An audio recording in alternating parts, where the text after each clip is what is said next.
കുറച്ചും കൂടെ ആഴത്തിൽ നമുക്ക് മനസ്സിലാക്കിയെടുക്കാനോ കഴിയുമെങ്കിൽ നമ്മുടെ ഉപബോധ മനസ്സുകളുടെ പ്രവർത്തന ശൈലിയും അതിൻ്റെ രീതിയും എന്തെന്ന് ക്ലിയറായി നമുക്ക് പഠിക്കാൻ പറ്റിയ ജീവിതത്തിൽ നമുക്ക് എന്തൊരു പ്രശ്നത്തിനുള്ള സൊല്യൂഷനും മറ്റെവിടെയും പോയി തരേണ്ട കാര്യമില്ല, അത് നമ്മുടെ ഉള്ളിൽ നിന്ന് തന്നെയാണ് വരുന്നത്.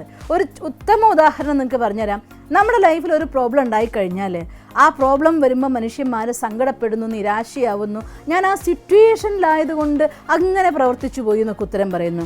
വാസ്തവത്തിൽ നിങ്ങളൊന്ന് ചിന്തിച്ചു നോക്കിയേ, ഇതേ ഒരു പ്രോബ്ലം നിങ്ങളുടെ കൂട്ടുകാരനാണ് വരുന്നതെങ്കിൽ നിങ്ങളെക്കാൾ നല്ല ഒരു കൗൺസിലർ ഉണ്ടാകില്ല, നിങ്ങളെക്കാൾ നല്ലൊരു അഡ്വൈസറും ഉണ്ടാവില്ല. എന്തുകൊണ്ടാണ്? പ്രോബ്ലത്തിന് ഉത്തരം നിങ്ങളുടെ മനസ്സിൻ്റെ ഉള്ളിലുണ്ട്. പക്ഷേ നിങ്ങൾ ഇരിക്കുന്നത് ആ പ്രോബ്ലം എന്ന കസേരയിലാണെങ്കിൽ, നിങ്ങളിപ്പോൾ ഇത് കസേര ഇരുന്നിട്ടാണ് ഈ കാര്യം ക്ലാസ് കേട്ടുകൊണ്ടിരിക്കുന്നതെങ്കിൽ ഒന്ന് ആ കസേര 2 കൈ കൊണ്ടൊന്ന് മുറുക്കെ പിടിച്ച് സങ്കല്പിച്ച് നോക്കിയേ നിങ്ങൾ ആ കസേരയിൽ ഒട്ടിപ്പോയതായിട്ട്. ഇനി ആ കസേരയും കൊണ്ട് ഈ ഹാളിൽ നിന്ന് പുറത്ത് കിടക്കാൻ നോക്കിയേ, മാക്സിമം അതിൻ്റെ സ്റ്റെപ്പ് വരെ നിങ്ങൾ പോവുമായിരിക്കും. സ്റ്റെപ്പ് എത്തിയാൽ വീഴുന്ന ഉറപ്പാണ്. എന്തുകൊണ്ടാണെന്നറിയോ? നിങ്ങൾ കസേരയിൽ ഒട്ടിപ്പോയത് കൊണ്ടാണ്.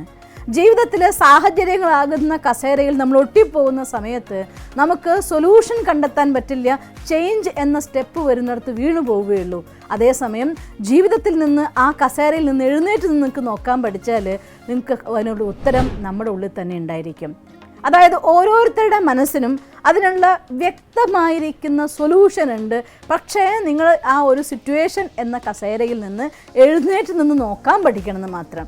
ഉണ്ട് എന്നതിൻ്റെ പ്രൂഫാണ് നിങ്ങളുടെ കൂട്ടുകാരന് വരുന്ന പ്രശ്നത്തിന് ഏറ്റവും നല്ല സൊല്യൂഷൻ നിങ്ങൾക്ക് കൊടുക്കാൻ പറ്റുന്നത് വേറെ മനസ്സല്ല വരുന്നത്, നമ്മുടെ മനസ്സ് തന്നെയാണ് വരുന്നത്. നമ്മുടെ എല്ലാവരുടെ മനസ്സിൻ്റെ ഉള്ളിലും പ്രോബ്ലത്തിനുള്ളതായിട്ടുള്ള സൊല്യൂഷൻ ഉണ്ട്. പക്ഷേ ആ കസേരയിൽ നിന്ന് എഴുന്നേറ്റ് നിന്ന് നോക്കാൻ പഠിക്കണം. എങ്ങനെയാണ് കസേര എഴുന്നേറ്റ് നോക്കാൻ പറ്റുക നമുക്ക്? അതിനെന്താ പോം വഴി?